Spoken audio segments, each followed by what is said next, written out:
আপনারা তো কিছুদিন ধরে দেখতেছেন না যে চট্টগ্রামে ওই পাশে বাংলাদেশে মিয়ানমার যেটাকে বলে ওখানে খুব যুদ্ধ চলতেছে বলে একটা আরাকান আর্মি, আরাকান একটা দেশ, তার একটা সেনাবাহিনী তৈরি করছে, তারা স্বাধীন হবে। ওই বার্মার বিরুদ্ধে তারা যুদ্ধ করতেছে। তো এই আরাকান আর্মিটা এমন একটা জায়গায় যে আমাদের পার্বত্য চট্টগ্রাম, আপনার চট্টগ্রামের পাশ দিয়ে লাইন ধরে আছে। আর আমাদের দেশে তো আপনারা জানেন যে ওইখান থেকে রোহিঙ্গা ভাইরা আসছে, প্রায় 10 লক্ষর উপরে রোহিঙ্গা আমাদের দেশে প্রায় 10 বছর ধরে আছে। বার্মা থেকে তাদেরকে তাড়াই দিয়েছে, তারা আমাদের দেশে আছে। আমাদের গত সরকার, আওয়ামী লীগ সরকার ওদেরকে দেশে ফেরানোর জন্য কোনো চেষ্টা করে নাই। ওদেরকে দেশে ফেরানোর জন্য যে আন্তর্জাতিক চেষ্টাটা করা দরকার সেই চেষ্টাটা করে নাই। তো আজকে একটা খবর দেখে আমি একটু চিন্তিত হলাম।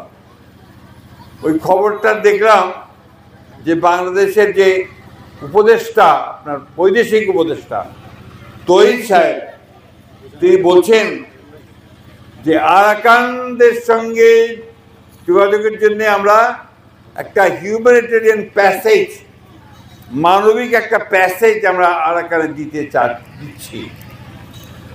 আপনার খুব কঠিন কথাটা বোঝানো মুশকিল হচ্ছে আমার। অর্থাৎ ওখানে যাওয়া যায় না তো। এখন আমাদের বাংলাদেশের এই যে চিটাগাং যদি যাওয়া যায় তাহলে যাওয়া যাবে, গিয়ে ওই ওখানে যাওয়া যাবে, যোগাযোগ করা যাবে। এখন এই যোগাযোগ করার জন্য তারা এখানে একটা হিউম্যানিটেরিয়ান প্যাসেজ দিচ্ছে। ভালো কথা, এটা মানবিক দরকার আছে।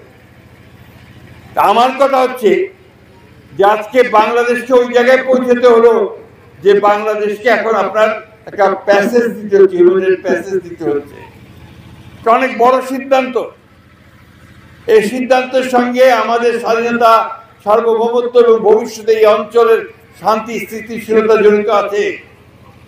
সরকারের উচিত ছিল, দায়িত্ব ছিল এই বিষয়টা নিয়ে সমস্ত রাজনৈতিক দলগুলোর সঙ্গে কথা বলা।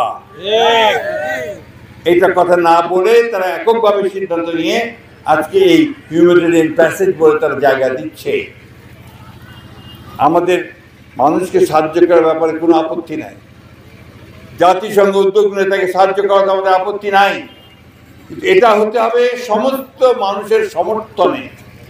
আমরা আরেকটা গাজায় পরিণত হতে চাই না, আমরা আরেকটা যুদ্ধের মধ্যে জড়াতে চাই না। আমাদের এখানে এসে আরো কেউ গোলমাল করুক, সেটাও আমরা চাই না। একে তো রোহিঙ্গাকে নিয়ে আমরা বড় সমস্যায় আছি, তারপরে এই প্যাসেজ দেওয়াতে যে আবার কোনো বড় সমস্যার সৃষ্টি হয় সেগুলো আলোচনা করে ব্যবস্থা নিয়ে তারপরে এটাতে যাওয়া উচিত ছিল বলে আমরা মনে করি।